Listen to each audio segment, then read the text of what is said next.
BD news অ্যালার্টের আরও একটি সংবাদ সংযোগে আপনাদেরকে স্বাগতম। প্রধান উপদেষ্টা ও তারেক রহমানের বৈঠক টার্নিং পয়েন্ট হতে পারে বলেছেন ফখরুল। লন্ডনের প্রফেসর ডক্টর ইউনুস ও বিএনপির ভারপ্রাপ্ত চেয়ারম্যান তারেক রহমানের বৈঠক রাজনীতির জন্য টার্নিং পয়েন্ট হতে পারে বলে জানিয়েছেন দলটির মহাসচিব মির্জা ফখরুল ইসলাম আলমগীর।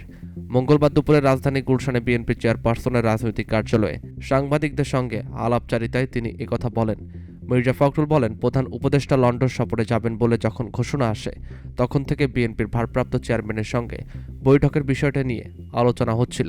তাদের এ সাক্ষাৎকে স্থায়ী কমিটির পক্ষ থেকে স্বাগত জানানো হয়েছে। প্রত্যাশা করছি যে এর মাধ্যমে বাংলাদেশের যে রাজনৈতিক সংকটগুলো আছে তা কাটিয়ে উঠতে পারে। একই সঙ্গে ব্যক্তিগতভাবে মনে করছি সাম্প্রতিককালের রাজনৈতিক যে প্রেক্ষাপট, এই অবস্থায় একটা বড় ইভেন্ট, এটি একটি টার্নিং পয়েন্ট হতে পারে।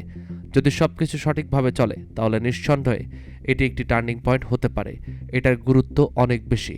তিনি বলেন, সরকারের প্রধান উপদেষ্টা যে হোটেলে থাকবেন সেখানে এই সাক্ষাৎ অনুষ্ঠিত হবে। সাক্ষাৎ হওয়াটা একটি বড় ইভেন্ট বলে আমি মনে করি।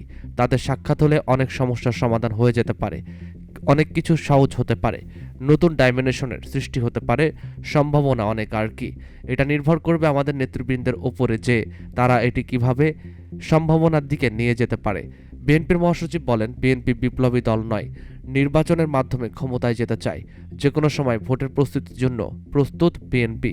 এর আগে সোমবার গুলশান কার্যালয়ে বিএনপি সর্বোচ্চ নীতি নির্ধারণী ফোরাম জাতীয় স্থায়ী কমিটির বৈঠক অনুষ্ঠিত হয়। এতে লন্ডন থেকে ভার্চুয়ালি বৈঠকে সভাপতিত্ব করেন দলটির ভারপ্রাপ্ত চেয়ারম্যান তারেক রহমান।